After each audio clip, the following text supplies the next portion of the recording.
তো ছোট্ট ছোট্ট শিশুরা কেমন আছো? কালকে আমি তোমাদের একটা কবিতা শিখিয়েছি। আমি জানি তোমরা কবিতাটা মুখস্থ করে নিয়েছো। তো আর বদমাশি নয়, এবারে কিন্তু আবার পড়াশোনা করতে হবে। তো আজকে আমরা বাংলার সংখ্যাগুলি শিখে নেব।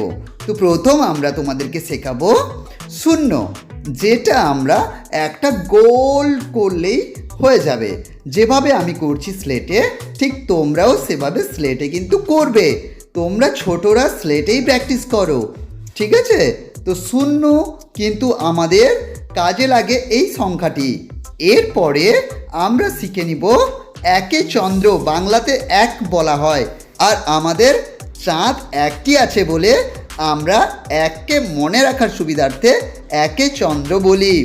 তো বন্ধুরা, স্লেট আর খড়ি দিয়ে একে চন্দ্র তোমরা প্র্যাকটিস করো, আর কিন্তু তোমরা রোজ করবে এটা।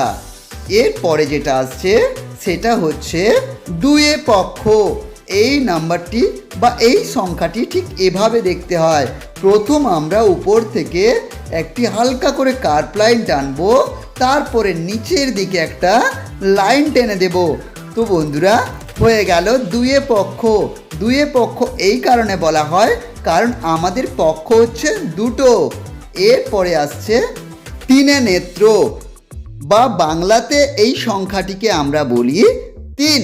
ঠিক প্রথমে আমরা একটা ছোট্ট করে শূন্য বানাবো, তারপরে গা দিয়ে ওই লাইনটিকে ওপরের দিকে তুলে দেব। তো যেভাবে আমি করছি ঠিক তোমরা স্লেট খড়িতে একইভাবে কিন্তু করতে থাকো। আর যদি কষ্ট লাগে মাকে বলো অথবা বাবাকে বলো, দেখিয়ে দিবে। এরপরে হচ্ছে চার। চার হচ্ছে প্রথমে আমরা একটা শূন্য বানাবো, তারপরে আর একটা শূন্য বানাবো নিচে। এটা হচ্ছে ইজি প্রসেস। আর চাইলেও তোমরা এখান থেকে দেখে দেখেও করতে পারো। প্রথমে যেভাবে আমি লাইনটিকে নিয়ে যাচ্ছি ঠিক সেভাবে লাইনটিকে নিচের দিকে এনে আবার একইভাবে ওই লাইনটিকে আমরা উপরের দিকে করে দেব। তো চারই বেদ হয়ে গেল। এরপরে আমরা শেখাবো পঞ্চবান। তো এইখানটায় আমরা এটাকে, এই সংখ্যাটিকে বাংলাতে বলি পাঁচ। তো পাঁচ, প্রথমে একটি বাঁকা লাইন টানবো, তারপরে নিচের দিকে বাঁকা লাইন, তারপরে ঠিক বাঁকিয়ে হালকা করে উপরের দিকে তুলে দেব। তো হয়ে যাবে পাঁচ। তো বন্ধুরা, এরপরে যে সংখ্যাটি আমি বলবো সেটা হচ্ছে ছয়। তো ছয় হচ্ছে ঠিক এভাবেই প্রথমে উপর থেকে একটা নিচ পর্যন্ত লাইন টানবো, তারপরে হালকা করে উপরের দিকে কার্ভ লাইন, তারপরে ওইখান থেকে লাইনটাকে ঘুরিয়ে দিয়ে ওপরের দিকে তুলে দেব। হয়ে যাবে ছয়। আমরা ছয় ঋতু বলি কারণ আমাদের ঋতু হচ্ছে ছটা। তো এরপরে আমরা যে সংখ্যাটি তোমাদেরকে শেখাবো সেটা হচ্ছে সাত সমুদ্র। তো এখানে সাত সমুদ্র কেন বলা হচ্ছে? কারণ আমাদের সমুদ্র হচ্ছে সাতটা, তাই মনে রাখার সুবিধার্থে আমরা সাত সমুদ্র বলি। তো সাত প্রথমে একটি মুল্লা করে নিচের দিকে একটা লাইন টেনে দেব। তো তবে হয়ে যাবে আমাদের সাত। একে বাংলায় আমরা বলবো সাত। এরপরে হচ্ছে আট। আট, প্রথমে আমরা কি করব? প্রথমে একটা লাইন টানবো, লাইন টানার পরে বাঁকিয়ে ও উপরের দিকে তুলে দেব।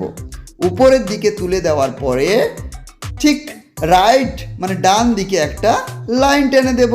হয়ে যাবে আট।